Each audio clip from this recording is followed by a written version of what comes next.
ప్రొద్దుటూరులో ఉన్న ఒక కళాకారుని ఇంటర్వ్యూ చేయదలుచుకున్నాము. హాయ్ సార్, నమస్తే సాగర్ గారు. నమస్తే నాయక్ గారు. అసలు మీ పూర్తి పేరు ఏంటి? పూర్తి పేరు అంటే మన ముందు మీరు సినిమా ఇండస్ట్రీకి వెళ్ళిపోవాలనుకున్నారా, లేకపోతే స్టిల్ ఫోటోగ్రాఫర్ ఉండాలనుకున్నారా? నాకు చిన్నప్పుడు ఒక ఆర్ట్ వేయడం అంటే చాలా ఇష్టం. మరి డాన్స్ ఎలా వచ్చారు మీకు అర్థం కాలేదు మీకు? ఈ కొరియోగ్రఫీ అంటే ఏంటి అనే ఒక భావన నాకు ఏర్పడదు. మరి సినిమా ఇండస్ట్రీలో మీరు ఎందుకు మీరు ఎదగలేరు సార్? ఇప్పుడు నా ఫోటోగ్రాఫర్ అనే మిత్రుడు నా కెమెరాలన్నీ అమ్ముకొని దాదాపు అప్పట్లో అంటే నాకు 20 lakhs మళ్ళీ రిపోర్టర్ ఎందుకు వెళ్ళిపోయారు సార్ మీరు? ఈ కరోనా వచ్చిన తర్వాత చాలా ఇబ్బంది పడ్డాము. నేపథ్యంలో కొందరు లోకల్ గా సోషల్ మీడియా ఉన్న వాళ్ళ మిత్రులు సపోర్ట్ ఇచ్చారు. ఏనా నీకు ఆల్రెడీ టచ్ ఉంది కదా.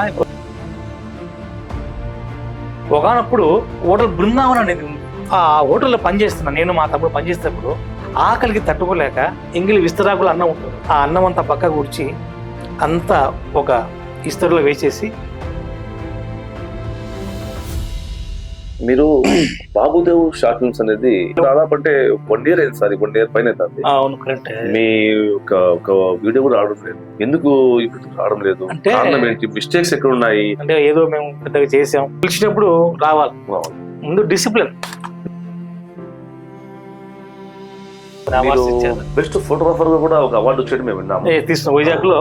నేను ఫస్ట్ ఇయర్ పార్టిసిపేట్ చేసేవాడిని. అట్లా 5 years చేసిన తర్వాత మరి దేంట్లో కూడా మీరు నిలకడగా లేదు సార్. ఎందుకు సార్? ఇటు వెళ్ళు, ఇటు చెయ్యి, అది తీసు, అట్లా చేస్తే బాగుంటుందని చెప్పేవాడు లేకపోవడం.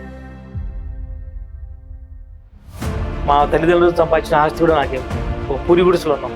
సుధాకర్ అనే కన్నా మీ ఇంటి పేరు పసుపులేటి సుధాకర్ అనే కన్నా సెలూన్ సుధాకర్ అంటే చాలా వరకు తెలుసు చాలా మందికి. అవునండి. అలాగే ఈ మధ్యన యూట్యూబ్ ఛానల్స్ లో కూడా మీరు ఆర్టిస్ట్ పనిచేస్తున్నారు.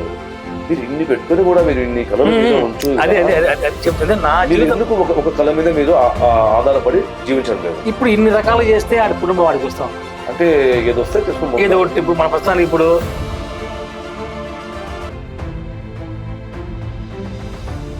ఎవరైనా పరిచయం ఉంటే వారిని వెంటనే అంతో ఎంతో సాయం అడగడము, వాళ్ళకి తిరిగి ఇవ్వకపోవడము. ఒక వ్యక్తి పరిచయం అయిన వెంటనే ఎవరు అడగడు సార్. ఇక్కడ ముఖ్యంగా చూస్తే వైఎస్ రాజశేఖర్ గారు, బాలసుబ్రహ్మణ్యం గారు, ఇన్ని పరిచయాలు ఉన్నాయి కదా సార్. ఆర్థికంగా మీరు ఎందుకు నిలదొక్కుపోయారు సార్? నాయకులంతా ఉన్నారు కానీ ఏ నాయకుల దగ్గరికి వెళ్ళి ఇలా చేయండి అని ఇంతవరకు అయితే అడగలేదు. ఎందుకంటే సార్ మీరు ఒక మంచి ఒక పార్ట్నర్ ఉన్నాడు మీకు. ఆయన ఈ రోజు మంచి స్థాయిలో ఉన్నారు. ఆయన మీరు కనీసం అంటే అందులో ఆ స్థాయి కన్నా చాలా తక్కువ స్థాయిలో కూడా మీరు లేకపోయారు. ఇంకోటి అంటే వ్యాపారం స్టూడియో పరంగా అయితే మాకు బాగుంది. రాజకీయంగా కొంత పలుకొడింది కదా, కనీసం అంటే ఒక ఇల్లు మీకు శాంక్షన్ చేస్తారు సార్?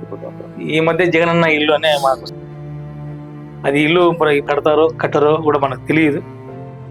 నవ్వించే మనసు ఉంటే కరిగించే వాళ్ళు కూడా ఉంటారని కూడా మనం విన్నాం. ఓకే, మనకైతే టైం లేకున్నా కూడా నా వరకు నా కళాకారులు, నా మిత్రులు అందరూ బాగుండాలని కోరుకుంటాను. Okay sir.